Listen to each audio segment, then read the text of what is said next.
చెప్పాలి యాక్చువల్గా. ఈరోజు అనుకోకుండా మరి ఎందుకో దేవుడు తలంపిచ్చాడు.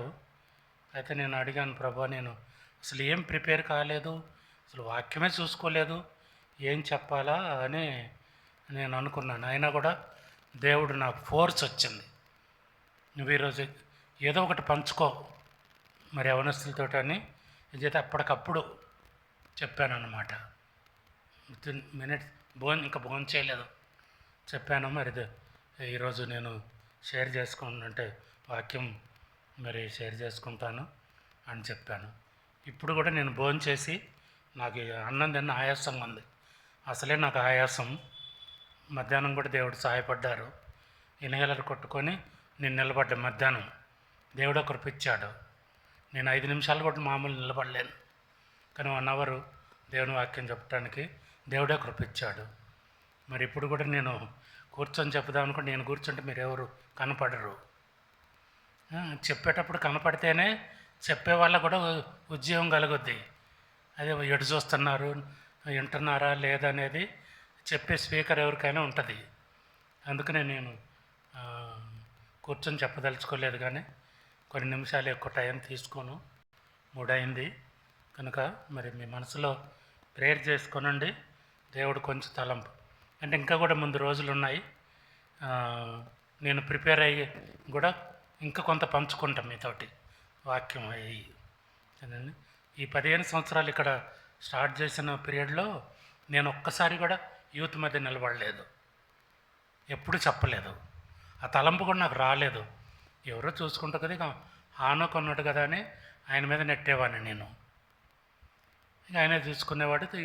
ఇక్కడికి వచ్చిన తర్వాత ఈ మధ్య బ్రదర్స్ అంతా కూడా వాళ్ళు షేర్ చేసుకోవటం, పాటలు నేర్చుకోవటం, సునీల్ హిందీ పాటలు మీకు నేర్పటం, ఆయన పాడటం, ఇదంతా కూడా మీకు చాలా ఇది ఉంది. చాలా బాగా పాడుతున్నారు. నేను విన్నాను కదా లాస్ట్ సాంగ్. అసలు మాకు ఉదయం ఆరాధనప్పుడు కూడా ఇట్లా ఉండదు ఉద్యోగం. పాటలు ఎంత బాగా పాడుతున్నారు, చాలా బాగుంది అయ్యా.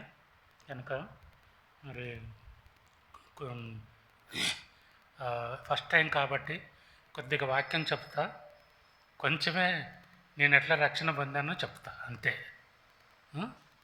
ఓకే. దేవుని వాక్యంలో నుండి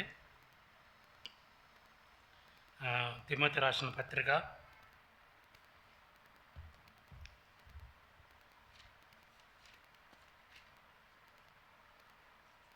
2వ పత్రిక, తిమోతి రాసిన 2వ పత్రిక 2వ అధ్యాయం.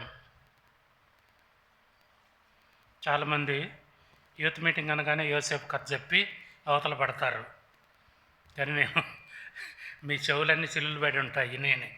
నేను అది చెప్పదలుచుకోలేదు. కనుక 2వ తిమోతి 2వ అధ్యాయంలో నుండి కొన్ని వచనాలు చదువుకుందామండి. 2 తిమోతి చాప్టర్ 2 1 నుంచి 8 వరకు మార్చి చదువుకుందాం. దాని తర్వాత ఇంకే వచనాలు చదవాలో మీకు చెప్తాను. ఈ 1 నుంచి 8 వరకు మార్చి చదువుకుందాం. నా కుమారుడా, క్రీస్తు యేసునందున్న కృపచేత బలవంతుడు కమ్ము.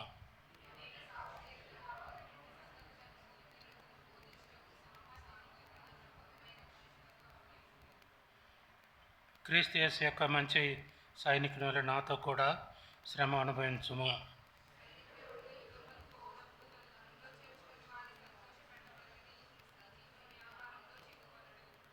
మరియు జట్టి అయిన వాడు పోరాడినప్పుడు నియమం ప్రకారం పోరాడకుంటే వాని కిరీటము దొరకదు.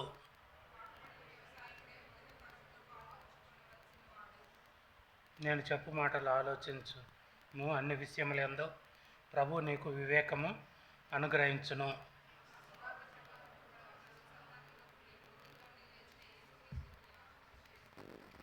తర్వాత 13వ వచనం నుండి 15 వరకు చదువుకుంటాం మార్చి. మనము నమ్మదగిన వారమైనను ఆయన నమ్మదగిన వాడుగా ఉండును. ఆయన తన స్వభావానికి విరోధముగా ఏదీ చేయలేడు.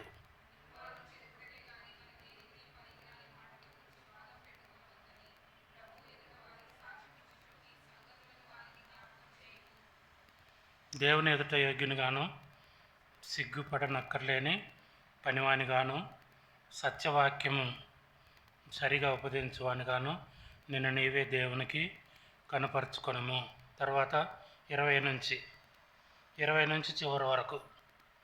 గొప్ప ఇంటిలో వెండి పాత్రలను, బంగారు పాత్రలను మాత్రమే కాక కర్రవేగు వంటివి కూడా ఉండను. వాటిలో కొన్ని ఘనతకును, కొన్ని ఘనహీనతకును ఉపయోగింపబడును.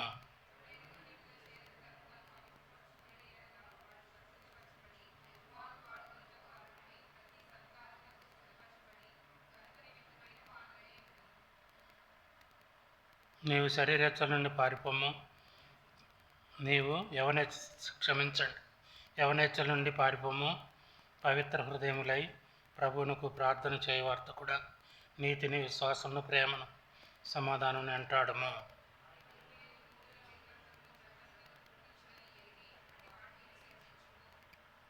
సత్య విషయమైన అనుభవ జ్ఞానం వారికి కలుగుటకై దేవుడు ఒకవేళ ఎదురాడు వారికి మారు మనసు దయచేయను. అందువలన సాతాను తన ఇష్టం చొప్పున చెరపట్టిన వీరు వాని ఇరులో నుండి తప్పించుకొని మేలు కొనిదరేమో అని ప్రభు యొక్క దాసుడు అట్టి వారిని సాత్వికముతో శిక్షించుచు జగడమాడక అందరి ఎడల సాధువుగాను బోధింప సమర్థుడుగాను కీడును సహించువాడుగాను ఉండవలను. ప్రార్థన చేసుకున్నాం ముందే. ఈ వాక్యంలో కొన్ని విషయాలు మరి పౌలు గారు తిమోతికి రాస్తూ మరి వివరించారు. ప్రత్యేకంగా యవనస్తుల గురించి 6 విషయాలు ఉన్నాయి ఇందులో మనం చదువుకున్నటువంటి వాక్య భాగంలో. కనుక తిమోతి మరి పౌలు ద్వారానే రక్షణ పొందుతాడు. మరి యవన ప్రాయం నుండి కూడా మరి తిమోతి పౌలు గారికి యవన ప్రాయంలో పరిచయం అవుతాడు. కనుక ఈ తిమోతిని పౌలు గారు చాలా ప్రేమిస్తాడన్నమాట. ఎంత ప్రేమ అంటే మనకు ఈ పత్రికలను బట్టే తెలుస్తుంది. ఎన్ని పత్రికలు రాశాడు? 2 పత్రికలు రాశాడు. ఎవరికన్నా ఉత్తరం రాస్తే మనం ఏం చేస్తాం? ఇప్పుడు లెటర్స్ లేవులే. మా కాలంలో పోస్ట్ కార్డులు ఉండేవి. కనుక వాటి ద్వారానే ఉత్తర ప్రజలు ఎవరికన్నా ఒక పోస్ట్ కార్డు వచ్చిందంటే గ్రామాలలో కానీ సిటీలో కానీ దాన్ని ఎంత సంతోషంతో దాన్ని పోస్ట్ మ్యాన్ అయితే ఒక చుట్టంలాగా చూసేవారు. ఏదో తీసుకొచ్చాడు, ఏదో ఉంది, మాకేదో వచ్చింది అనే అంత సంతోషం ఉండేది. ఒక లెటర్ వస్తే పోస్ట్ కార్డు, అది పోస్ట్ కార్డే. తర్వాత ఇన్లాండ్ లెటర్స్ ఉండినాయి. సరే, అయితే ఇక్కడ 2 పత్రికలు తిమోతికి రాశాడంటే ఎంత ప్రేమించినట్టు కదా. ఒకటి రాత్రి సరిపోలే, లేదు సరిపుచ్చుకోడు. పౌలు తృప్తి కలగలే. ఎన్ని రాశాడు? 2 రాశాడు పత్రికలు కదా. ఇంకెవరెవరు 2 పత్రికలు ఉన్నాయి? ఏమున్నాయి ఇందులో? కొత్త నిబంధనలో యోహాను 3 పత్రికలు రాస్తాడు కదండి. 1 జాన్, 2 జాన్. ఇంకా పేతురు, 1 పేతురు, 2 పేతురు. ఏంటమ్మా? సరే, ఇక్కడ చూసినట్టయితే తిమోతిని చాలా ప్రేమించాడనమాట పౌలు. అందుకనే అసలు దాదాపు తిమోతి కనపడకపోతే అసలు పౌలుకి మనసే ఉండదు, అంత ప్రేమ. దానికి కారణం ఏంటంటే తిమోతిలో అది చూశాడు పౌలు. ఎంత భక్తిపరుడో ఆయన గ్రహించాడు. యవనస్తుల్లో ఇలాంటిది ఒక పెద్ద సేవకుడు గ్రహించటం గ్రేటే కదా. ఇప్పుడు భక్సింగ్ గారు బతికున్నారనుకుందాం. భక్సింగ్ గారు ఎలిబేతేలకు వచ్చి ఎవరినో ఒకరిని, జఫన్యానో ఇంకెవరినో ఒకరిని గురించి మంచిగా చెప్పాడనుకోండి, బా అంటే అక్కడ ఎంత గ్రేట్ కదా అది. ఒక మామూలు యవనస్తులు ఎవరో ఒకతోటి పౌలు అంతగా ప్రేమించాడు. అంటే దానికి కారణం, రీజన్ కూడా ఉంది. 1వ అధ్యాయం చూడండి, ఇదే 2 తిమోతి 1:1 5వ వచనం 3-5 కలిసి ఉన్నాయి చివరిలో చూడండి. దేవుని ఎడల కృతజ్ఞుడునై ఆ విశ్వాసము, చివరి లైన్లు అండి. ఆ విశ్వాసం మొదట నీ అవ్వ అయిన లోయలోను నీ తల్లి అయిన యునైక్యలోను నివసించను, అది నీయందును సహా వసించుచున్నదని నేను రూఢిగా నమ్ముచున్నాను. కనుక తిమోతికి ఉన్నటువంటి విశ్వాసం అంట ఎవరు నేర్పారు ఆయనకి? చిన్నప్పటి నుంచి అవ్వైన లోయి తన తల్లి. అవ్వ అంటే ఎవరు? అమ్మమ్మ కదా. నాన్నమ్మలు పెద్ద పట్టించుకోరు, కానీ పిల్లల విషయంలో అమ్మమ్మలే బాగా ప్రేమ కలిగి ఉంటారు. కొనిచ్చిన అది కానీ చూడటం కానీ ఏది కానీ. నిజమేనా? అమ్మమ్మలు కూడా ఎక్కడైనా వదిలిపెట్టిపోయినా అమ్మమ్మల దగ్గర చాలా రోజులు ఉంటారు పిల్లలు. నాన్నమ్మ దగ్గర ఉంటారంటే కొద్దిగా తటపటాయిస్తారు. ఏమో నాకు తెలియదు, ఆ రీజన్స్ ఆ పిల్లలకే తెలియాలి. కనుక ఇక్కడ చూసినట్లయితే చక్కగా పెంచారండి. వాళ్ళ అమ్మమ్మ ఏమేం కథ ఏం చెప్పిందో, వాళ్ళిద్దరు ఎంత విశ్వాసులో, అవన్నీ కూడా చిన్న వయసు నుంచే తిమోతికి మరి అంటారు కదా, ఉగ్గుపాలతో నేర్పించారని. ఇప్పుడెక్కడ ఉగ్గుపాలు? ఇప్పుడెక్కడ లేవు.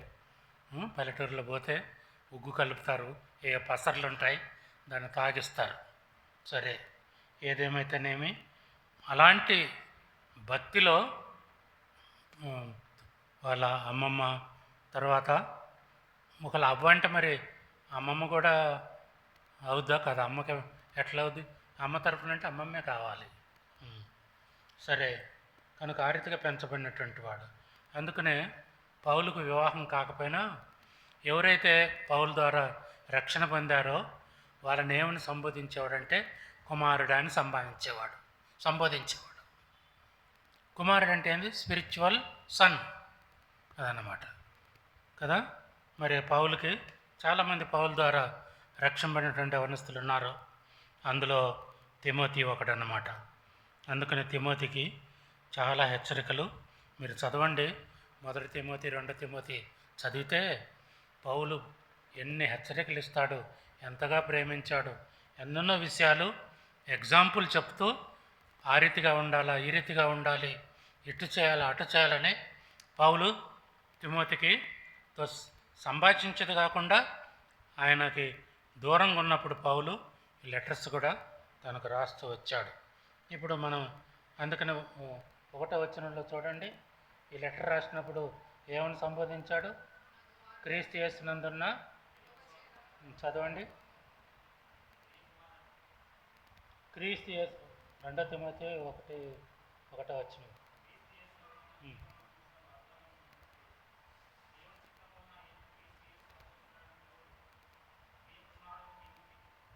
అది ప్రియ కుమారుడు తిమోతి అంటే ఏమనుంది? చిన్నవాడని ఉంది. సరే, ఏదైతేనేమి ఆ రీతిగా ఇక్కడ మనం చదువుకున్నటువంటి విషయాలలో తను యవనస్తుడు కనుక మరి కొన్ని విషయాలు రాశాడు. మొట్టమొదట చూపిస్తాను. ఎట్లా అంటే కొన్ని ఎగ్జాంపుల్ చెప్తూ ఇట్లా ఉండాలా, ఈ రీతిగా ఉండాలనేది కొన్ని ఎగ్జాంపుల్స్ చెప్పాడు ఇందులో. మొట్టమొదటి ఎగ్జాంపుల్ ఏంటంటే 3వ వచనం. ఎట్లా ఉండాలని చెప్పాడు? క్రీస్తు యేసు యొక్క మంచి సైనికుని వలె నాతో కూడా శ్రమ అనుభవించమని చెప్పాడు. కనుక సైనికుల్లాగా ఉండాలని తిమోతికి చెప్పాడు. సైనికులు ఎట్లుంటారు? సైన్యంలో సెలెక్ట్ కావాలంటే ఎట్లుంటారు? ఎట్లుంటే తీసుకుంటారా? ఏముండాలి? అన్నిట్లో ఫిజికల్ ఫిట్నెస్ ఉండాలి. మెంటల్కి కూడా చాలా పర్ఫెక్ట్గా ఉండాలి. మెంటల్ అండ్ ఫిజికల్ ఫిట్నెస్ ఉంటేనే సైన్యంలో కానీ, తర్వాత ఈ నేవీలో కానీ, ఎయిర్ ఫోర్స్లో కానీ అడ్మిషన్స్ దొరుకుతాయి కదా. కనుక ఆ రీతిగా మంచి సైనికుని వలె ఉండాలి. కనుక ఈ యొక్క సైనికుని యొక్క ఎగ్జాంపుల్ మరి చెప్పాడు. అది చెప్తూ సైనికులు ఎట్లుంటారు అనేది కూడా 4వ వచనంలో చెప్పారు, సైనికుడు ఎవడును యుద్ధమునకు పోవునప్పుడు తను దండులో చేర్చుకుని వానిని సంతోషపెట్టవలనని ఈ జీవన వ్యాపారముల్లో చిక్కుకొనడు. సైనికులు చాలా ఇది కలిగి ఉంటారు. వాళ్ళు అంటే మంచి ధైర్యంగా ఉంటారు వాళ్ళు. అంతేకాకుండా వాళ్ళకు అప్పగించినటువంటి పనిని ఎంత నమ్మకంగా చేస్తారంటే వాళ్ళ ప్రాణం పోయినా కూడా విడిచిపెట్టరు అన్నమాట. అంతే కదా సైనికులు వాళ్ళు ఎన్ని దెబ్బలు తగిలినా కూడా పేలుస్తూనే ఉంటారు కదా. సైనికులు అలాంటి పట్టుదల అలాంటిది.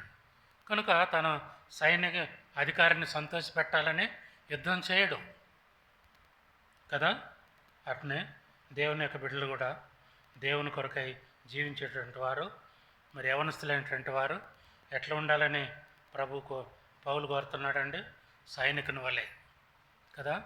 ఒకప్పుడు సైన్యంలో బాయ్సే ఉండేవాళ్ళు, ఇప్పుడు ఇప్పుడు సైన్యంలో ఉంటున్నారా? ఇటున్న వాళ్ళు ఉంటున్నారా? వాళ్ళ తెగ వేరే కదా. ఇప్పుడు యవనస్తులు కూడా ఉంటున్నారు. పైలట్లు ఉన్నారా? మన ఇండియాలోనే ఉన్నారు. అప్పుడప్పుడు వాళ్ళ పేర్లు చెప్పేది ఫోటోలు ఇస్తుంటారు కదా. కనుక అప్పుడు మరి అదే ఒకప్పుడు ఓన్లీ బాయ్స్ ఉండాలి, గర్ల్స్కి వాళ్ళకి ఇది లేదు. తర్వాత అంత ఆ రూల్స్ని వాళ్ళు మాడిఫై చేసి మరి యవనస్తులకు కూడా అన్నిట్లో కూడా 3 బెటాలియన్స్ ఉంటాయి కదా. ఎయిర్ ఫోర్సు, నేవీ, ఇది 3 కదా. కనుక ఆ రీతిగా చేరుతూ ఉంటున్నారు కదా. తర్వాత మరి సైనికులు కూడా చాలా ధైర్యం కలిగి ఉంటారు. అసలు వెనక్కే పోరన్నమాట. శత్రువు కనపడుతున్నా కూడా వెనుకకు తగ్గరు. ఏ రూపానైనా పోరాడి విజయమన్న చేస్తారు. ఒకవేళ చనిపోవాల్సి వస్తే చనిపోయినా కూడా చనిపోతారన్నమాట. అలాంటి పట్టుదల కలిగి ఉంటారు. కనుక ఎల్బెతేల్లో ఉన్నటువంటి యవనస్తులు, యవన సహోదరులు కూడా ఎవరి వల్లే ఉండాలని దేవుడు కోరుతా ఉన్నాడు? సైనికుని వల్లే. మీరు పక్క వాళ్ళని ఎగ్జాంపుల్గా తీసుకోవద్దు. కనుక మరి ఇలాంటి వారుగా ఉండాలి. అంటే నేను ఎక్కువ టైం తీసుకోను. 5వ వచనంలో, మరియు జట్టి అయిన వాడు, సైనికులు అంటే సోల్జరు మొట్టమొదటిది. రెండవవాడు జట్టి అయిన వాడు పోరాడినప్పుడు నేమ్ ప్రకారం పోరాడుకుంటే వానికి కిరీటం దొరకదు. జట్టి అయిన వాడంటే ఇంగ్లీష్లో అథ్లెట్ అని ఉంది. ఏమనుంది? అథ్లెట్స్ ఎట్టుంటారు? చాలా అన్నిట్లో కూడా పర్ఫెక్ట్గా ఉంటారు. అథ్లెట్స్ తెలుసు కదా. ఈ మధ్య జరిగినాయి కదా మన కాదు, మన దేశం నుంచి వెళ్ళారు కదా.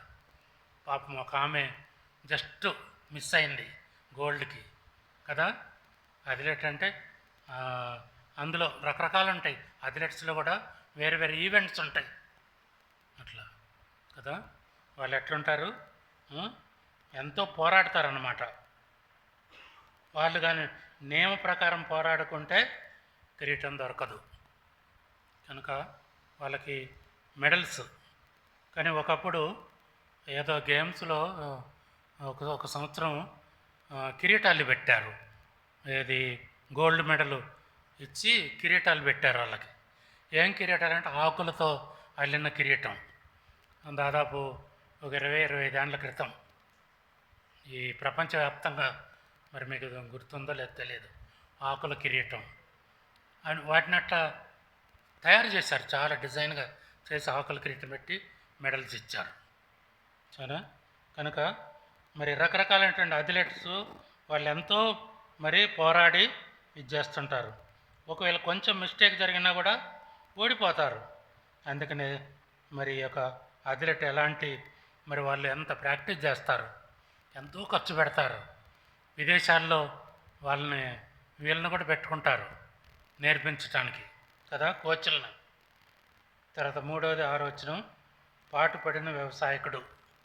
కనుక ఈ వ్యవసాయదారుడు ఏం చేస్తాడంటే చాలా కష్టపడతాడు. ఆ భూమిని ముందు చూస్తే కంపంతా కొట్టేస్తాడు, అందులో ఉన్న రాళ్ళన్నీ తీసేస్తాడు. తర్వాత దాన్ని అంత కూడా ఒకసారి దున్నుతాడు, మళ్ళీ ఇంకా రెండోసారి, మూడోసారి, అవసరమైతే నాలుగోసారి, లేకుంటే దాన్ని కంప్లీట్గా ఆ రీతిగా మరి భూమిని సిద్ధం చేసి ధాన్యాన్ని అందులో ఈ యొక్క గింజలు కానీ ధాన్యం కానీ వేస్తారు. అయితే వేసిన తర్వాత ఎప్పటి వరకు కనిపెడతాడు చూడండి, అందులోనే ఉంది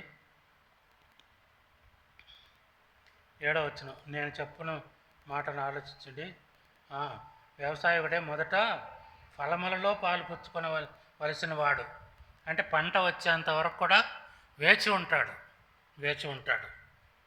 వ్యవసాయదారుడు చాలా కష్టపడితే తప్ప పంట పండదు కదా.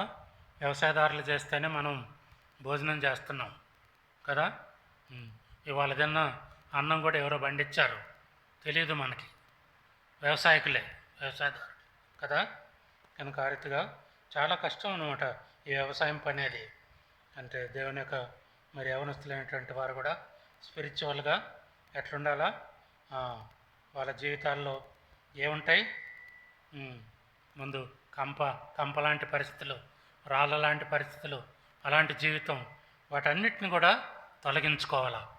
కనుక మరి పంట జొన్న విత్తనం వేయటకు సిద్ధంగా ఉన్నటువంటి భూమి చాలా మెత్తగా ఉంటుంది. తర్వాత వర్షం 1-2 సార్లు పడాలి దాని మీద, చాలా బాగుంటుంది అన్నమాట అది చూస్తే. కనుక మన యవనస్తుల యొక్క జీవితాలు కూడా ఆ రీతిగా ఉండాలని దేవుని వాక్యం సెలవిస్తూ ఉంది. 15వ వచనంలో యోగ్యునిగాను సిగ్గుపడనక్కర్లేని పనివానిగాను, మంచి పనివానిగా ఉండాలా. మంచి పనివాడు ఏం చేస్తాడు, చాలా హార్ట్ఫుల్గా చేస్తాడు యజమానుడికి కదా, మంచి పనివాడు. లేకుంటే తప్పించుకు తిరుగుతూ ఉంటారు కదా మంచి పనివారు.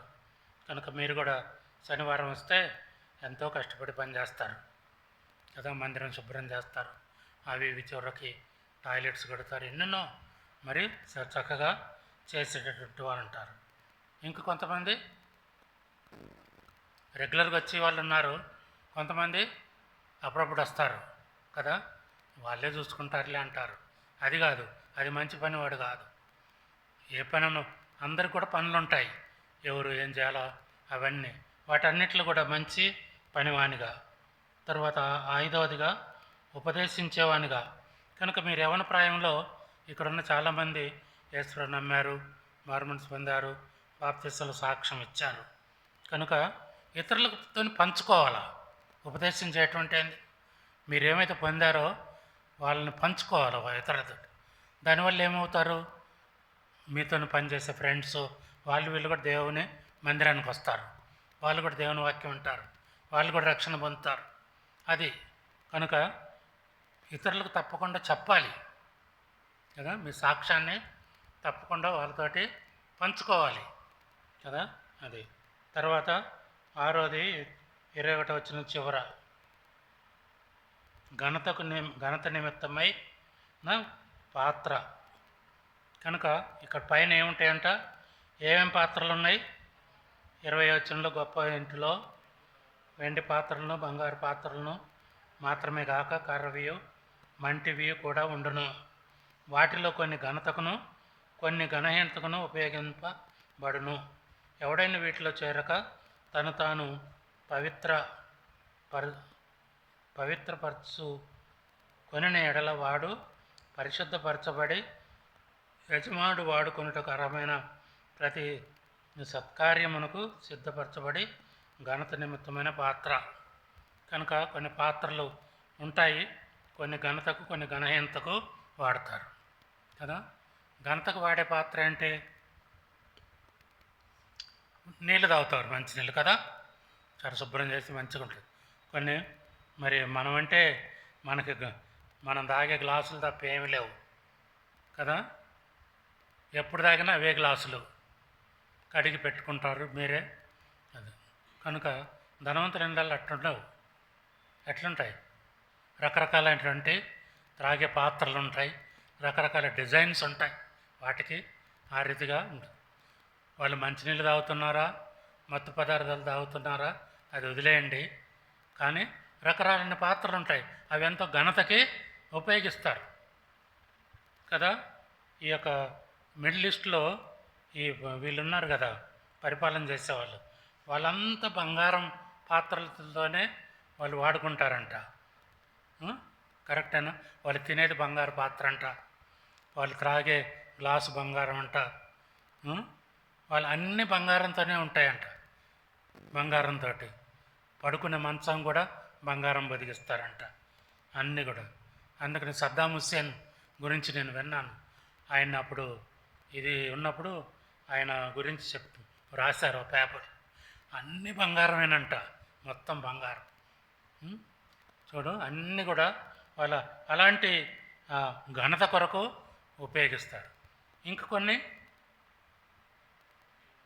వాళ్ళు ఎక్కువ ఈ ముస్లిమ్స్ కానీ వీళ్ళు కానీ ఏమంటారంటే, ఇవి నవ్వులుతారు. ఏం నవ్వులుతారు?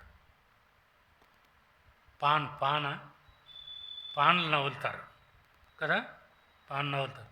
అది నవ్విన తర్వాత ఏం చేస్తారు? ఊసేస్తారు. దాంట్లో ఊస్తారా? వేరే పాత్ర ఉంటుంది అది కదా. అంటే కొన్నేమో ఘనతకు, కొన్నేమో ఘనహీనతకు అలాంటివి నియమించబడి ఉంటాయి. ఇక్కడ అదే పౌలు రాస్తాడు కదా. కనుక దేవునికి బిడ్డలంగా మీ యవనస్తులు ఏంటంటే, మీరు ఎట్లుంటారు? ఘనత నిమిత్తమైన పాత్రగా ఉండాలని ప్రభు కోరుతూ ఉంటున్నాడు. కనుక చివరిలో చూస్తే 26 చివరి వచనంలో మరి ఎవరైతే పెద్దవాళ్ళు ఉన్నారో, ఇక్కడ పెద్దవాళ్ళు కూడా ఉన్నారు యవనస్తులు కాకుండా, వాళ్ళు సెమీ అనొచ్చు. అటు ముసలోళ్ళు కాదు, ఇటు యవనస్తులు కాదు. వెంకరత్నం బ్రదరు, వంశీ బ్రదరు, వీళ్ళు దేవదాస బ్రదరు, ఇక్కడ కూర్చున్నటువంటి వాళ్ళు సెమీ. అటు పూర్తిగా నా వయసు వాళ్ళు కాదు, మీలాంటి వాళ్ళు కూడా కాదు. సెమీ అంటే మధ్య తరగతి కదా. అందుకనే అలాంటి వాళ్ళకు కూడా వాక్యం ఉంది చివరిలో. నాకు కూడా ఏంటది? 26 వచ్చిన చివరి భాగంలో ఏమనుందండి? ప్రభు యొక్క దాసుడు అట్టివారిని సాత్వికముతో శిక్షించుచు జగడమాడక అందరి ఎడల సాధువుగాను బోధింప సమర్థుడుగాను కేడును సహించువాడుగాను ఉండవలెను కదా. ఇది మనకు ఉండాల్సిన లక్షణం కదా. కనుక దేవుని యొక్క బిడ్డలు, మా యూత్ మీటింగ్లో యూతే కాకుండా పెద్దవాళ్ళు కూడా ఉంటారు కదా. ఏమన్నా ప్రసన్నరావు అన్నా, నిద్రపోతున్నావా? కనుక మనకు కూడా ఒక హెచ్చరిక ఉంది ఇక్కడ. ఎట్లుండాలా? దేవుని యొక్క దాసుడు ఉండాల్సిన లక్షణాలు అన్నీ ఉండాలి. ఇష్టం వచ్చినట్టు ఈ క్రమశిక్షణలో పెట్టిట్లు కూడా ఎట్లుండాలంట?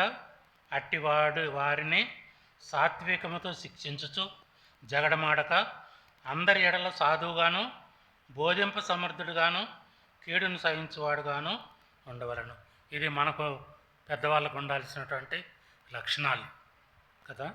కనుక ఆ రీతిగా ఇందులో యవనస్తులైనటువంటి వారికి రాసినటువంటి పత్రిక క్లుప్తంగా చెప్పుకున్నాము. మొట్టమొదటిగా ఎవరి వలె ఉండాలి చెప్పండి ఇప్పుడు. తర్వాత కిందకు చూడకండి.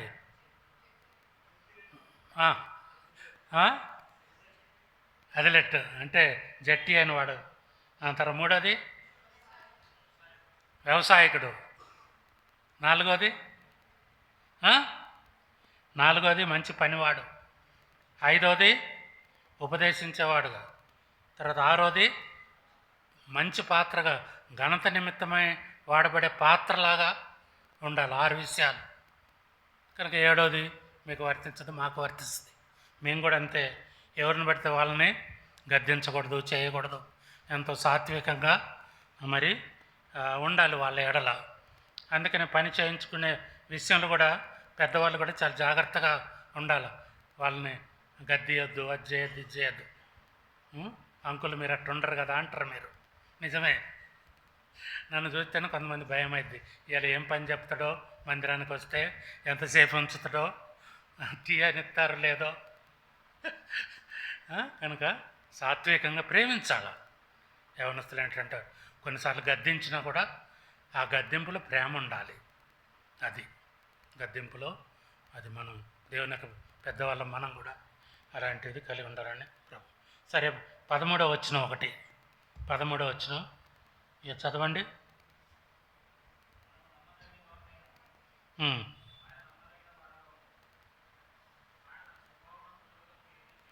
అదే మనము నమ్మదగనే వారమైనను ఆయన నమ్మదగిన వాడుగా ఉండను, ఆయన తన స్వభావమునకు విరోధంగా ఏదీ చేయలేడు. కనుక ఇది నా జీవితం, నా వ్యక్తిగత జీవితం అన్నమాట. ఏంటిది? నేను నమ్మదగని వాడను నేను. అయినప్పుడు కూడా దేవుడు నా ఎడల ఎంతో నమ్మదగినటువంటి వాడుగా ఉన్నాడు. కనుక నా జీవితంలో కూడా దేవునికి స్వభావానికి విరోధంగా ఆయన ఏది కూడా చేయలే. ఇది నా యొక్క వ్యక్తిగత జీవితానికి సంబంధించినటువంటి వాక్యం. ఇది నేను కూడా నమ్మదగినటువంటి వాడను కాదు. కనుక మా యొక్క సొంత ఊరు సింగభూపాలెం అని ఒక చాలా విలేజ్. అది విలేజ్ అయినా కూడా పెద్ద విలేజ్, చాలా ఇండ్లు ఉంటాయి మా ఊర్లో. కనుక మా సింగభూపాలెం ఖమ్మం డిస్టిక్లో ఒక ఊరు, పల్లెటూరు అన్నమాట. నేను అక్కడే పుట్టాను, తర్వాత అక్కడే పెరుగుతూ వచ్చాను. దాని తర్వాత మరి మా తల్లిదండ్రులు సిఎస్ఐ చర్చ్కి వెళ్ళేవాళ్ళు నేను చిన్నగా ఉన్నప్పుడు. కనుక మా తాత ఉన్నారు, మా నాన్న తండ్రి, ఆయన ఎప్పుడు కూడా చర్చికి పోయేవాడు కాదు. చర్చికి పోయాడు, ఆయన పేరేదో ఉంది, సరే గుర్తు రావట్లేదు. కనుక ఆయన ఎప్పుడు కూడా చర్చికి పోయి అలవాట్లేదు. కానీ మా నాన్న మా అమ్మ కూడా సిఎస్ఐ చర్చ్కి వెళ్ళేవాళ్ళు. మా ఊర్లో పాస్టరేట్ ఉంది సిఎస్ఐ చర్చ్ది. చాలా ఊర్లు ఉంటాయి. ఆ పాస్టరేట్ కింద పాస్టర్ ఎప్పుడూ ఉంటాడు 24 hours. ఆయనకి ఇల్లు ఉంటుంది, ఆ చర్చ్ కూడా కట్టుకొని ఉండేవాళ్ళు అన్నమాట. అయితే మా యొక్క తల్లిదండ్రులు ఆ రీతిగా నామకార్థమే, ఏదో ఆదివారం కాబట్టి చర్చికి పోవాలా రావాలా, ఇంకా మిగిలిన అంతా కూడా మామూలే పరిస్థితి. అట్లా ఉండేవారు. ఎప్పుడైతే నేను 3వ తరగతి చదువుతున్నానో అప్పుడు మా ఊరు సిడి బెంజమిన్ గారని, ఆయన ఎలక్ట్రికల్ ఇంజనీరు, సింగరేణి కోల్ మైన్స్లో మా ఊరు సువార్తకు వచ్చారు. అది 1958, 57, 58 అంటే ఎన్ని సంవత్సరాల క్రితం? క్యాలిక్యులేటర్లు కొట్టాలా? ఎన్నేళ్ళు అవుతుంది అమ్మా? ఎన్ని సంవత్సరాలు అమ్మా? 57 అంటే ఎన్ని? 43 + 24 ఎంత? అప్పుడు మా ఊరికి సువార్త చెప్పినప్పుడు మా పేరెంట్స్ సువార్త విని, అంటే క్రైస్తవులే, నామకార్థంగా ఉండేవాళ్ళు, సిఎస్ఐ చర్చి పోయేవాళ్ళుగా, నామకార్థంగా ఉండేవాళ్ళు. అయితే వాళ్ళు వచ్చి చెప్పినప్పుడు మా ఇంటి పక్కనే అది ఓపెన్ ప్లేస్ ఉంటుంది, అక్కడ నిలబడి సువార్త చెప్పారు. మీరు కూడా వెళ్తుంటారుగా అప్పుడప్పుడు. అట్లాగే కొంతమంది వచ్చి కొత్తగూడెం సిటీ నుంచి వచ్చి వాక్యం చెప్పడం, మా అమ్మ నాన్న ప్రభు నమ్మారు. తర్వాత మన ఆంటీ యొక్క తాత ఆయన నమ్మారు. దాని తర్వాత వాళ్ళ అమ్మ నాన్న, ఇంకోళ్ళ పెద్దనాన్న వల్ల కూడా మా ఊరిలో మరి దేవుని వాక్యం సువార్త విని రక్షణ పొందారు. వాళ్ళు ఫ్రీక్వెంట్గా రావటం. తర్వాత మా ఇంటి ప్రక్కనే ఒక స్థలం కొని, చిన్న స్థలం, ఒక పూరి గుడి చేశారు దాన్ని. అది మందిరం అన్నమాట. అంటే చెప్పారు, మీరు సిఎస్ఐ చర్చ్కి వెళ్ళొద్దు, ఇక్కడ నుంచి మేమే ఎవరో ఒకళ్ళు వస్తాము ప్రతి సండే, మీరు వేరే కూడుకోవాలని ఆ ఏర్పాటు చేశారు. కొత్తగా ఉన్నటువంటి సంఘం అన్నమాట. అలాంటి ఆ రీతిగా అక్కడ స్టార్ట్ అయింది. అప్పుడు నేను 3వ తరగతి 4వ తరగతి చదువుతున్నాను. అయిన తర్వాత నేను 3వ తరగతి 4 చదివేటప్పుడు ఈ సిఎస్ఐ బోర్డింగ్స్ ఉంటాయి. సిఎస్ఐ వాళ్ళకి స్కూల్స్ ఉంటాయి, చర్చ్ ఉంటుంది, అండ్ అందులో నేను హాస్టల్ ఉంటుంది, అందులో చదివేవాడిని. స్కూల్స్ ఎక్కడ పెడితే అక్కడ ఉండవు ఆ దినాలలో. మరి కొత్తగూడెం సిటీలో మరి ఉండేది. మేము అక్కడ మా అన్నయ్య నేను కూడా అక్కడ జాయిన్ అయ్యాము. జాయిన్ అయిన తర్వాత ఎప్పుడైతే వీళ్ళు యేసుప్రభుని నమ్ముకొని సపరేట్గా గ్యాదర్ కావటం, హెబ్రోన్ సహవాసంలో వీళ్ళకి తెలిసిపోయింది. ఎవరికి? సిఎస్ఐ బిషప్ వీళ్ళు ఉంటారు కదా, వాళ్ళ హెడ్స్ ఉంటారు కదా, వాళ్ళకి తెలిసిపోయింది. తెలిసిన తర్వాత పలాని సింగపాలెంలో ఉన్నటువంటి వాళ్ళు మరి హాస్టల్లో ఉన్నారు, వాళ్ళని ఉంచుకోవాలా లేకుంటే వెళ్ళగొట్టాలా అని వాళ్ళు డిస్కస్ చేసుకున్నారు. పాస్టర్ గారు, బిషప్ వీళ్ళు వాళ్ళని ఉంచకొద్దు, మన సమ్మతికులు కాదు, ఒకప్పుడు ఉన్నారు కానీ ఇప్పుడు కారు అని చెప్పారు. అప్పుడు ఏం చేశారంటే స్కూల్లో నుంచి మా అన్నయ్యని నన్ను బయటికి పంపించేశారు. అంటే ఇక్కడ చదవద్దు, మీరు హాస్టల్లో ఉండద్దు, చదువుకుంటే స్కూల్లో చదువుకోవచ్చు కానీ హాస్టల్ ఫెసిలిటీ ఉంటుంది అన్నట్టు. ఇది ఓపెన్ టు ఆల్, అది ఎవరైనా చదువుకోవచ్చు స్కూల్లో. కానీ అలాంటప్పుడు మేము ఒక బిలీవర్ సిస్టర్ వాళ్ళు మమ్మల్ని చారదీసి హెబ్రోన్ సహవాసం, హైదరాబాద్ హెబ్రోన్ దగ్గర ఉండేవాళ్ళు, ఆనంద్ దేవరాజు గారని సోదరి వజ్రమ్మ సిస్టర్, ఆ ఒక్క సంవత్సరం వారి దగ్గర ఉంచుకొని మేము చదివాము. దాని తర్వాత ఇంక వేరే ఇంకా చదవాలంటే మరి చదువు మానేయకూడదు కదా, ఇక్కడైతే అవకాశం లేదు. ఇంకా వేరే అప్పుడు హాస్టల్లో చేరాం. అప్పుడు హాస్టల్స్ ఎట్టుండాయంటే గవర్నమెంట్ ఎవరైనా ఏ క్యాస్ట్ అయినా చదవచ్చు, క్యాస్ట్తో పని లేదు. ఇక చదువుకునే వాళ్ళు ఉండేవాళ్ళు కాదు, అందరికీ అవకాశం ఇచ్చేవాళ్ళు. ఒక హాస్టల్ ఉంటే హాస్టల్లో చదవచ్చు అన్నమాట.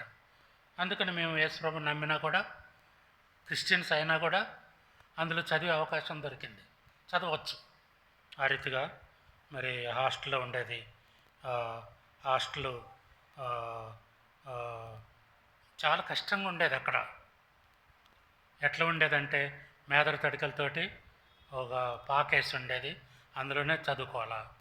తర్వాత అక్కడే భోజనం కూడా ఎట్లా అంటే ఉదయం పూట ఏమో జొన్నలు తొక్కాలి, జొన్నలు దంచాలి, పచ్చజొన్నలు ఉంటాయి కదా అవి దంచుకోవాలా. అది సాయంత్రం ఏమో రైస్ పెట్టేవాళ్ళు భోజనం. అట్లా 2 పూటలే భోజనం ఉండేది. మరి మేము చదువుకునే పిల్లలం కదా, మాకేమో ఆకలి ఎక్కువ. అందులో పల్లెటూరు నుంచి వచ్చిన వాళ్ళకి ఎట్లుంటుంది, ఆకలి బాగుంటుంది. ఉంటుందా ఉండదా? ఉంటుంది. కనుక సహజం, పల్లెటూరు వాతావరణంలో పెరిగిన వాళ్ళకి అట్లుంటుంది, సరిపోదు పెట్టేది కూడా. అప్పుడు నేను ఏం చేసేవాడిని అంటే ఆకలికి తట్టుకోలేక వాళ్ళు పెట్టినట్టు ఉదయం పెట్టిన జొన్న అన్నం ఒక ప్లేట్లో పెడితే అందులోనే కూర పోసేవాళ్ళు, సగం తిని సగం మధ్యాహ్నం వచ్చి తినేవాడిని. అట్లా మరి చదువుకోవడానికి కరెంట్ ఉందంటే అసలు ఏ విలేజ్ కూడా కరెంట్ లేదు. ఒక సిటీలోనే డిస్ట్రిక్ట్ హెడ్ క్వార్టర్స్, తాలూకా హెడ్ క్వార్టర్స్లోనే ఎలక్ట్రిక్ ఇది ఉండేది, పవర్ ఉండేది. ఏ ఊరికి కూడా కరెంటు అనేది మా దినాలలో లేదన్నమాట. అందుకనే కిరోసిన్ చిన్న బుడ్డి ఉంటుంది కదా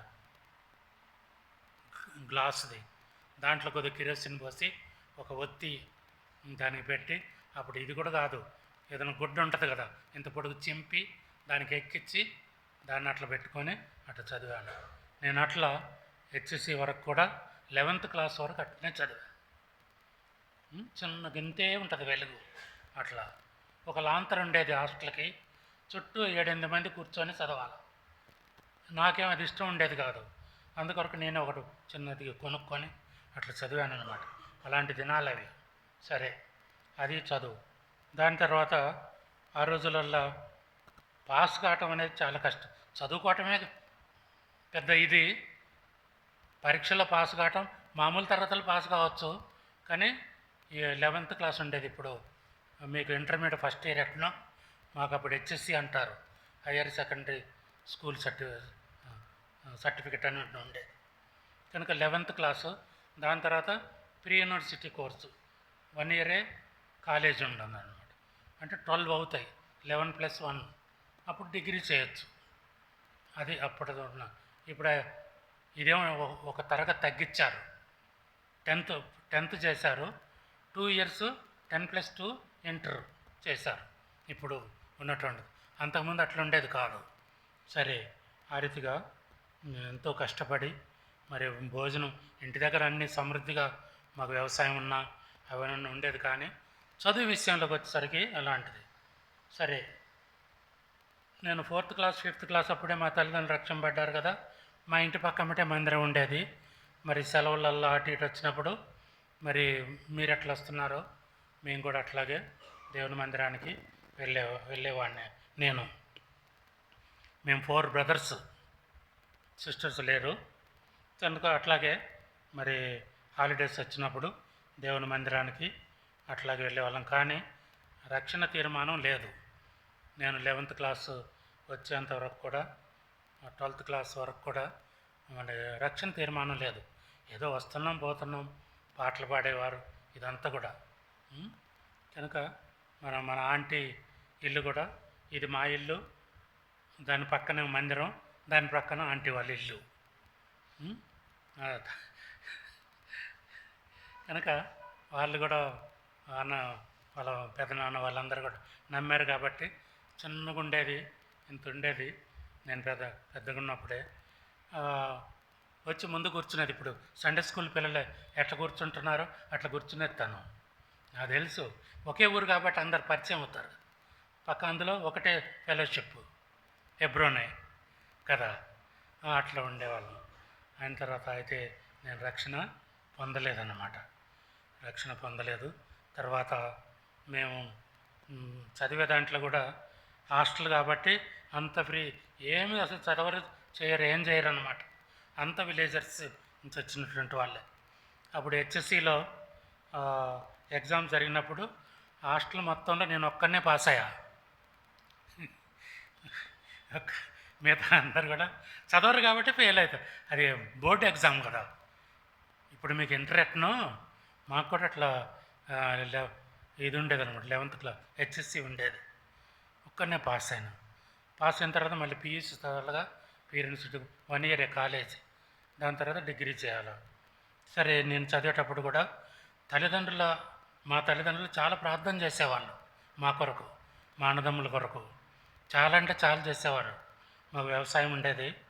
మరి ఆ రీతిగా చాలా భక్తిగా ఉండేవాళ్ళు. ఇంటి పక్కమట మందిరం కాబట్టి ఇంకా ప్రతి మీటింగ్కి వెళ్ళేవాళ్ళు. మా కొరకు మాత్రం బాగా ప్రేయర్ చేసేవాళ్ళు. తర్వాత మేము 4 అన్నదమ్ములు. నేను పిఎస్సి అయిపోయిన తర్వాత రక్షణ పొందాను. ఓ రోజు తీర్మానం చేసుకున్నాను. కొత్తగూడెం అక్కడ పెద్ద మందిరం, హైదరాబాద్ నుంచి ఒక టీం వచ్చారు 1968లో, 1968వ సంవత్సరం. అప్పుడు దేవుని వాక్యం విన్నాను. నేను రక్షణ తీర్మానం చేసుకున్నాను. అంతకుముందు మరి నేను హెచ్ఎస్సి తర్వాత అది కాలేజ్ చదువులంటే డిస్ట్రిక్ట్ హెడ్ క్వార్టర్స్లోనే చదవాలా, లేకుంటే తాలూకా హెడ్ క్వార్టర్స్లో చదవాలి, వేరే మార్గం లేదు. అయితే అప్పటి వరకు నాకు రక్షణ లేదు కదా. అసలు సినిమా అంటే ఏదో మాకు తెలియదు. తల్లిదండ్రుల విశ్వాసాలు కాబట్టి అసలు అక్కడ సదుపాయాలు కూడా ఉండవు, సినిమా హాల్ కానీ అవి కానీ. ఓన్లీ డిస్ట్రిక్ట్ హెడ్ క్వార్టర్స్ తాలూకాలో ఉంటాయి. ఎప్పుడు సినిమా పోవాలంటే ఎట్లా వీలు పడుద్ది? అసలే వీలు పడేది కాదు, వీలు పడదు. ఎందుకంటే తల్లిదండ్రుల విశ్వాసాలు ఎప్పుడు ఇది ఉండేది, ఇట్లా ప్రతి మీటింగ్కి వెళ్ళటం చేయటం అట్లా వీలు పడేది కాదు. అంత బంధకాలుగా ఉండేది అన్నమాట. అంటే రక్షణ లేదు కాబట్టి చూడాలని ఉండేది డిజైరు, కానీ మరి అట్లాగే ఓపిక బట్టి ఉండాలి. తర్వాత ఎప్పుడైతే నేను మరి తాలూకా హెడ్ క్వార్టర్స్ కొత్తగూడెం నేను పిఈసీలో జాయిన్ అయ్యాను. ఇంకా నాకేం దొరికిందంటే ఫ్రీడమ్ అన్నమాట. ఫ్రీడమ్, తల్లిదండ్రుల దగ్గర ఉండరుగా, ఇంకా ఇది లేదు కదా. మంచి చక్కగా సినిమాకి పోయేవాడిని. సినిమా ఎందుకంటే మనం ఎప్పుడు చూడటం నిర్బంధాలు ఉండేవి కదా. కనుక ఆ రీతిగా సినిమా చూసేవాడిని. తర్వాత ఇంకా ఎంత చూసేవాడిని అంటే ఏదొచ్చినా పోయేది కాదన్నమాట. ఏ హాల్ 3-4 ఉండే అక్కడ హాల్స్.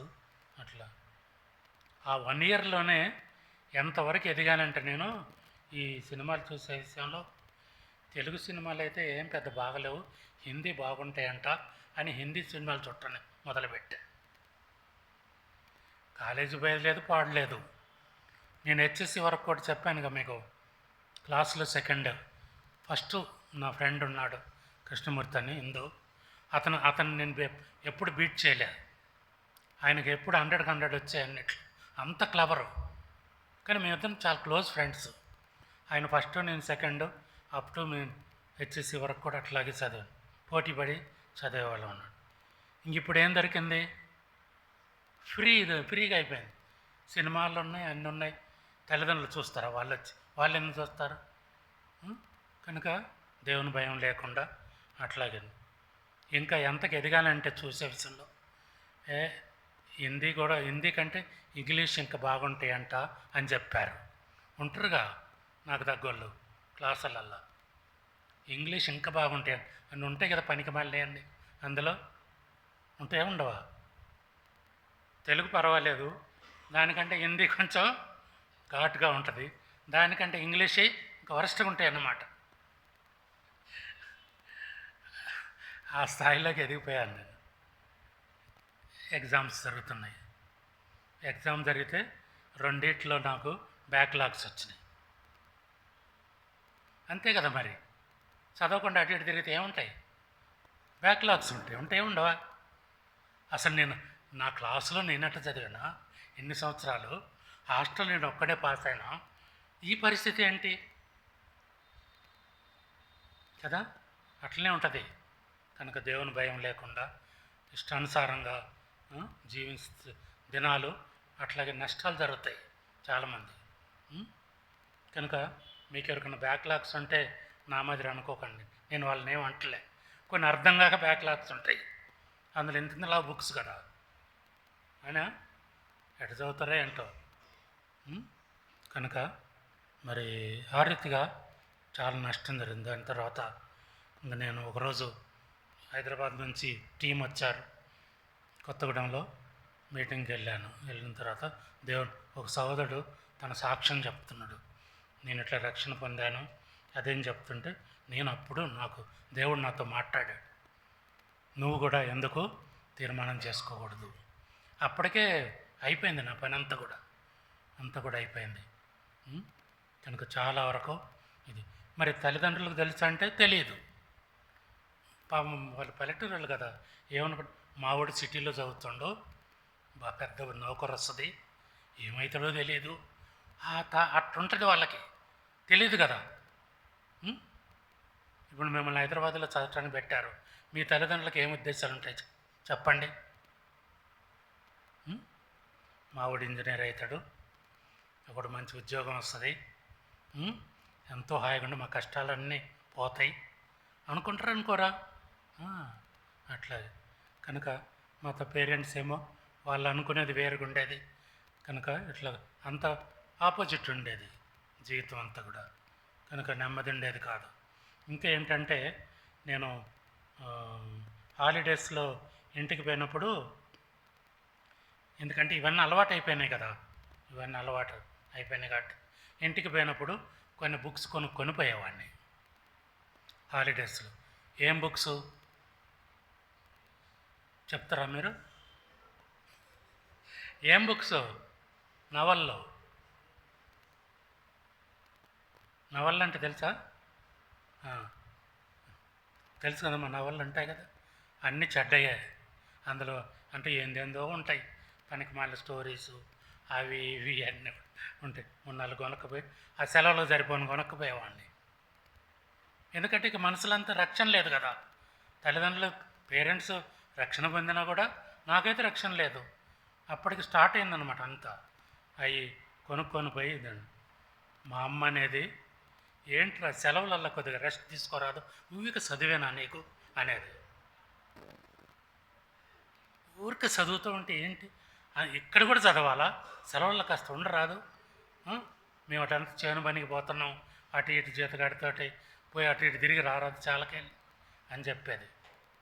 అమ్మా ఇవి సెలవులలో కూడా చదివితే ఎక్కువ మార్కులు వస్తాయి, అందుకనే చదివేవాడిని అని చెప్పేవాడు. మా అమ్మకి చదువు రాదు, నమ్ముతారా నమ్మరా? పాపం అమాయకులు అంత మోసం కదా అది, మోసం కదా. ఇవి చదివితే సెలవులల్లో కూడా చదివితే ఏమొస్తాయి? ఇంకా మంచి మార్కులు. ఏం మార్కులు? అది ఆ పరిస్థితి అట్లా. కనుక దేవుడు మరి అలాంటి జీవించే సమయంలో హెబ్రోన్ నుంచి టీం వచ్చారు. ఆ వాక్యం ఒకరోజు నేను వాక్యం అని తీర్మానం చేసుకున్నా. ప్రభు నా జీవితం అయిపోయింది, ఇంక నాకు ఉద్యోగం రాదు, ఏమి రాదు, నాకు అసలు ఇంకా చదువు కూడా పాడైపోయింది, ఏం చేయాలా అని ఒక ఎప్పుడైనా మనం తప్పులు చేసేటప్పుడు భయం కూడా ఉంటుంది. ఉంటుందా? భయం కూడా ఉంటుంది. ఆ భయం ఉండేది. ఇట్లా ఇది సరే ఏదో ఒక అట్లా చేసి కనుక నేను రక్షణ తీర్మానం చేసుకున్నాను. రక్షణ తీర్మానం చేసుకున్న తర్వాత ఇప్పుడు ఏం కావాలా? ఏదన్నా ఒక ఉద్యోగం చేసుకోవాలా, ఏదన్నా ఒక ఉద్యోగం చేసుకొని బతకాలంటే ఆ రోజుల్లో అంతే. హెచ్ఎస్సి పాస్ కావటం అంత గ్రేటు. మేము చదివినప్పుడు పేపర్లో ఎట్టొచ్చేది తెలుసా? నంబర్సు, పాస్ అయిన నంబర్సు ఎట్లొచ్చాయి తెలుసా? న్యూస్ పేపర్లో ఇంతే. ఫస్ట్ క్లాస్ ఇవన్నీ ఒక అంగళమే ఉండేవి నంబర్స్ పేపర్లో. 1 ఇంచ్ అంటే అన్నీ దాదాపు 400-500 ఉండేవి ఫస్ట్ క్లాస్. సెకండ్ క్లాస్ ఇంకొంచెం ఉండేది. తర్వాత థర్డ్ క్లాస్ ఇంకా పెద్దగా ఉండేది. కనుక అట్లా ఉండే రిజల్ట్స్ చాలా కష్టం అన్నమాట. సరే అలాంటి అట్లా ఉన్నప్పుడు నేను రక్షణ తీర్మానం చేసుకున్నా. 2 ఏప్రిల్ 1968. 68 అంటే 68 50.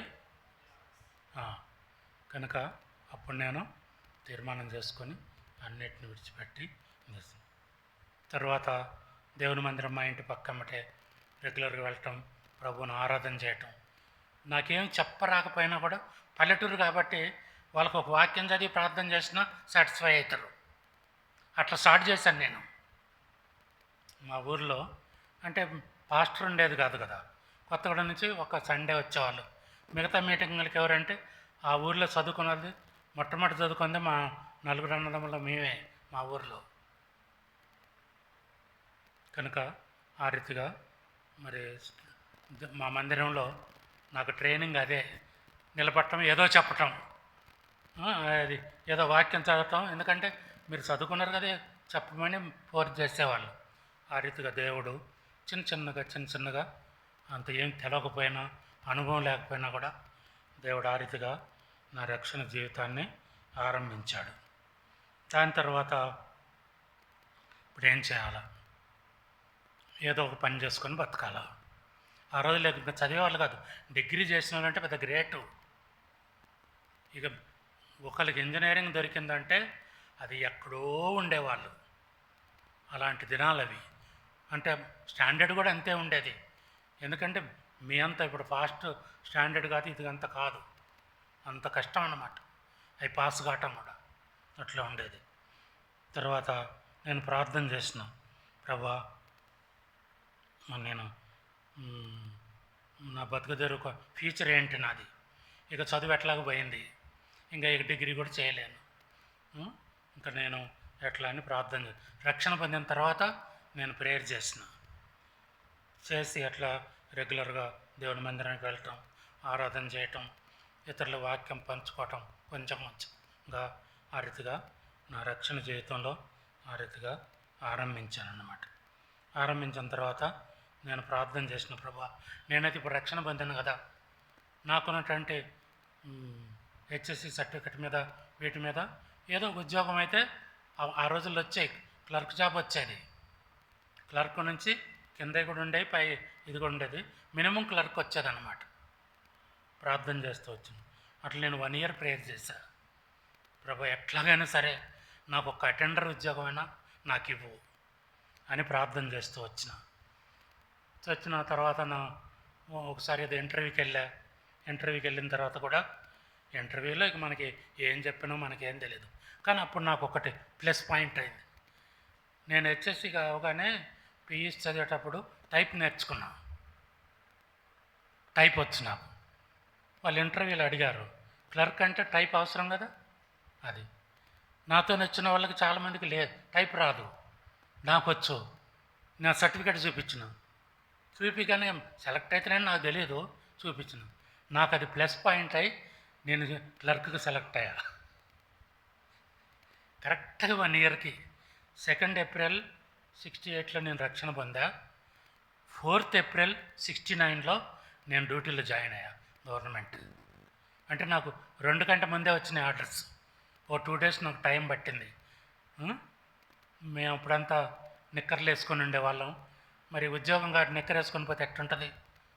కాబట్టి ఒక్క జతే కుట్టించుకున్నాను నేను, ప్యాంటు షర్టు. అదే ఉతుక్కోవాలా, వేసుకోవాలా. కనుక దానికి నాకు 2 డేస్ పట్టింది. మన జొన్నలు అమ్మి అది అమ్మి ఇది అమ్మి ఏదో చేసి ఆ డబ్బులు ఇస్తే పోయి దానికి 2 డేస్ లేట్ అయింది. 4th జాయిన్ అయ్యాను.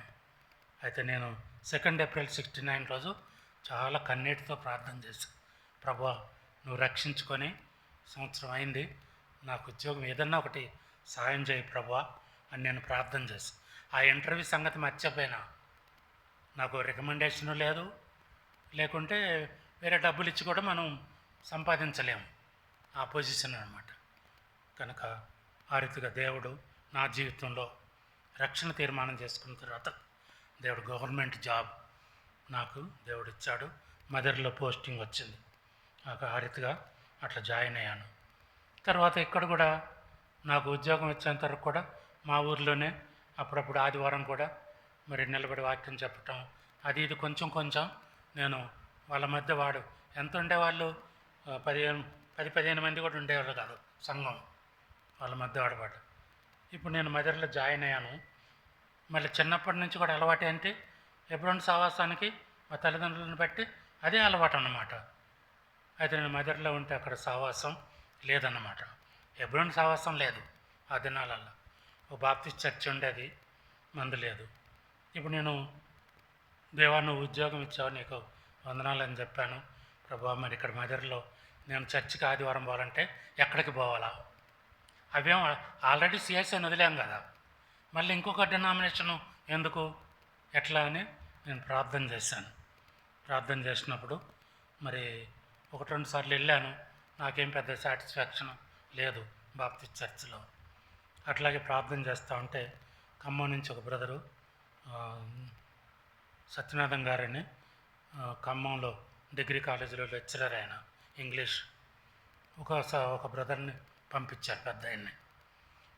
నేను అప్పటికే పరిచయం అయిన ఖమ్మం సత్యనాథం గారికి. ఆయన లెక్చరర్ గుండి కూడా ఒక మందిరాన్ని నడిపించేవాడు, ఇప్పటికి కూడా ఉంది. ఖమ్మంలో ఫస్ట్ మందిరం అదే. తర్వాత ఇప్పుడు 2 ఉన్నాయి. కనుక ఆ రీతిగా ఆయన పంపించిన తర్వాత ఆ బ్రదర్ని చేర్చుకొని నేను ఒక్కరిని సింగిల్ అన్నమాట.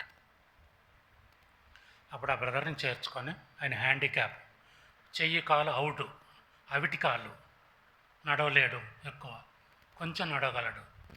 ఆయన పట్టుకొని నాకు సైకిల్ ఉంటే ఆయన ఎక్కించుకొని, ఆయన చాలా టాలెంటెడ్, హార్మోన్ వాయిస్తాడు, ఇంగ్లీష్ మాట్లాడతాడు, చక్కగా సువార్త చెప్తాడు, అవన్నీ.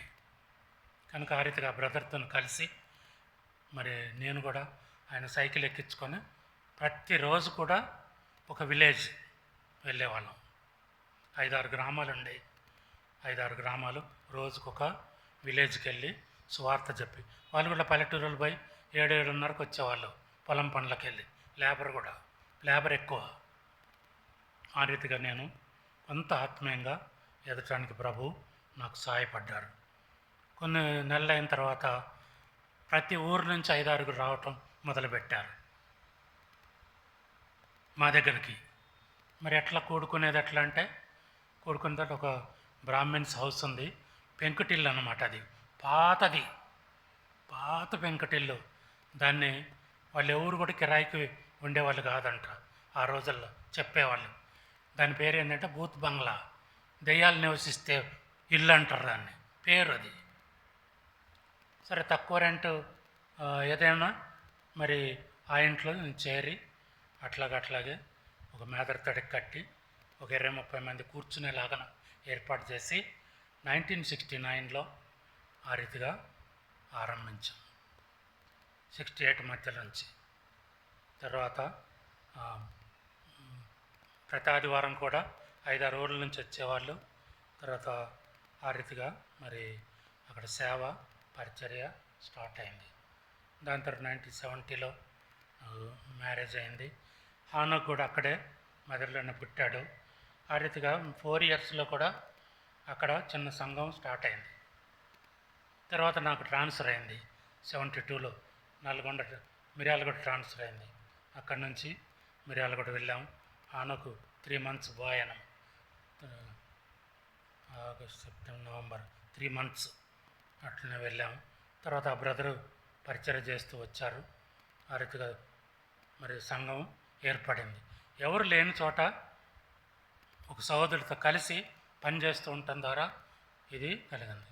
కనుక ఆ రీతిగా దేవుడు మొట్టమొదట సహవాసాన్ని మాకు ఆ స్థలంలో దేవుడు మాకు ఇచ్చాడు. కనుక దాని తర్వాత మీరు ఇప్పుడు ఎవరన్నా మదిరపై చూడండి, ఉన్నారా మదిర వాళ్ళు ఎవరన్నా? ఎవరో ఉండరు కదా మదిర. చాలా పెద్ద సంఘం అంట, చాలా పెద్దది. అంటే పెద్ద. నేను ఎప్పుడూ వెళ్ళలేంగా ఇన్నేళ్ళల్లో కూడా. నేను వెళ్ళిన చోటల్లా అంటే ఇక్కడ ఏర్పడింది మిర్యాలగూడ వెళ్ళినప్పుడు అక్కడ మందిరం ఉంది, అక్కడికి వెళ్ళేవాడిని. తిరిగి నేను మళ్ళీ ఖమ్మం డిస్టిక్ వైరా ట్రాన్స్ఫర్ అయ్యాను. అక్కడ మన ఫెలోషిప్ లేదు, మళ్ళీ స్టార్ట్ చేశాం మా ఇంట్లో. గవర్నమెంట్ క్వార్టర్ అది. అట్లా 7 ఏళ్ళు మా ఇంట్లో వర్షిప్ జరిగేది. అప్పుడు ఖమ్మం తిమోతి సేవకుడు, పెద్ద సేవకుడు, ఆయన ఖమ్మంలో ఉండేవారు. ఆ రీతిగా మేము 7 ఏళ్లలో మరి సంఘం అక్కడ కూడా ఏర్పడింది. ఇప్పుడు మీరు వైరా పోతే, వైరాలో ఇంజనీరింగ్ కుర్రాడు ఎవరు ఉండేది? సన్నగా ఉండేవాడు చూడు, జాషువా. వాళ్ళ నాన్న సేవకుడు ఇప్పుడు. కనుక ఎప్పుడైనా సేవకులు మేము వదిలిపెట్టి వచ్చిన తర్వాత ఎవరు లేని చోట పనిచేసింది దేవుడు అట్లా సహాయపడుతూ వచ్చారు. కనుక ఆ రీతిగా మరి దేవుడు నన్ను ఉద్యోగం చేసుకుంటూ కూడా దేవుని పరిచర్య చేసేటటువంటి గొప్ప ధన్యత దేవుడు ఆ రీతిగా నాకు ఇస్తూ వచ్చాడు. కనుక మరి నేను చెప్పేది ఏంటంటే ఇంతటితో ముగిస్తాను. మళ్ళీ ప్రభు చిత్తం అంటే ఇప్పుడు కంటిన్యూ చేస్తాను. కొంచెం ప్రిపేర్ అయ్యి వస్తా. ఈరోజు అన్ప్రిపేర్డ్గా వచ్చాను నేను. కనుక దేవుడు మరి మీ జీవితంలో కూడా దేవుడు ఎందు నిమిత్తమో మిమ్మల్ని అంతా కూడా హైదరాబాద్ తీసుకొని వచ్చాడు. చదువుల మూలంగా మిమ్మల్ని ఏమో ఉద్యోగరీతిగా తీసుకొచ్చాడు కదమ్మా. కనుక మనం ఎక్కడున్నా కూడా స్టూడెంట్స్గా ఉన్నా ఉద్యోగరీతిగా ఉన్నా రక్షణ మార్పుని పొంది ఉంటే తప్పకుండా దేవుని పరిచర్య చేయాలి. దేవుని పరిచర్య చేయాలంటే మందిరానికి అటాచ్ అయి ఉండాలి. అట్లా లేకుండా చేయలేము అసలు. మనం ఉన్నటువంటి దగ్గర మందిరంలోకి రెగ్యులర్గా వెళ్ళాలా, అక్కడ సావాసం కలిగి ఉండాలా. మరి ఆ రీతిగా అక్కడ ఉన్నటువంటి సేవకుడు లేకుంటే ఎల్డర్స్ ఎవరైనా దేవుని మందిరంలో బాధ్యత కలిగినటువంటి వారితో మనం మరి సావాసం కలిగి ఉంటే దేవుడు తప్పకుండా దీవించి ఆశీర్వదిస్తాడు. కనుక మరి ఆ రీతిగా దేవుడు సహాయపడుతూ వచ్చారు. మరి కనుక మీ జీవితాలను కూడా దేవుడు తప్పకుండా మారుస్తాడు. అందుకనే మీరు కూడా ఎట్లుండాలని ఈ దినం కోరాము. దేవుని వాక్యంలో సైనికుని వలె, మరి జట్టేను వాని వలె, వ్యవసాయకుడి వలె, మరి మంచి పనివాని వలె, ఉపదేశించువాని వలె, తర్వాత ఘనతకు తగినటువంటి పాత్ర వలె ఉండాలని ప్రభు కోరాడు. ఆ రీతిగా ఉండినట్లు ప్రభు సహాయం చేయను గాక. ప్రార్థన చేసుకుంటాం. మహిమగల మా తండ్రి, నమ్మకైన దేవా, కృపల తన్ని పాదాలకు వందనాలు చెల్లిస్తున్న విధానం ఉదయకాలం మొదలుకొనే సన్నిధిలో గడుపుడికి ఇచ్చిన కృపను బట్టి వందనాలు. ఈ దినం దేగల తండ్రి మా ప్రభువా, యవనస్తుల కూడికలో దేగల తండ్రి కొద్ది వాక్యం పంచుకుంటకు దేగల తండ్రి నేను ఎట్లా రక్షణ పొందానో దాన్ని కూడా పంచుకుంటూ ఇచ్చిన కృపను బట్టి వందనాలు చెల్లిస్తున్నాను. దేగల తండ్రి యవనస్తులందరినీ కూడా మీరు దీవించండి, ఆశీర్వదించండి. యవన సహోదరులను కూడా మీరు దీవించమని ప్రార్థిస్తున్నాం. వారి భవిష్యత్ జీవితంలో వారు ఎక్కడున్నా ఏ ఉద్యోగం చేసినా నీకు నమ్మకమైన సాక్షులుగా నీ బిడ్డలుగా ఉండటకు సహాయపడమని వందనాలు చెల్లిస్తూ మా ప్రభుని మా రక్షకునైన యేసుక్రీస్తు నామమున వేడుకొంచున్నాం తండ్రి. ఆమెన్. మన తండ్రైన దేవుని ప్రేమ, మన ప్రభువైన యేసుక్రీస్తు వారి కృప, పరిశుద్ధాత్మ యొక్క అన్యోన్య సహవాసం మనకు ఇప్పుడు ఎల్లప్పుడూ మన ప్రభుత్వ పర్యంతం సదాకాలం తోడైండును గాక. ఆమెన్. నా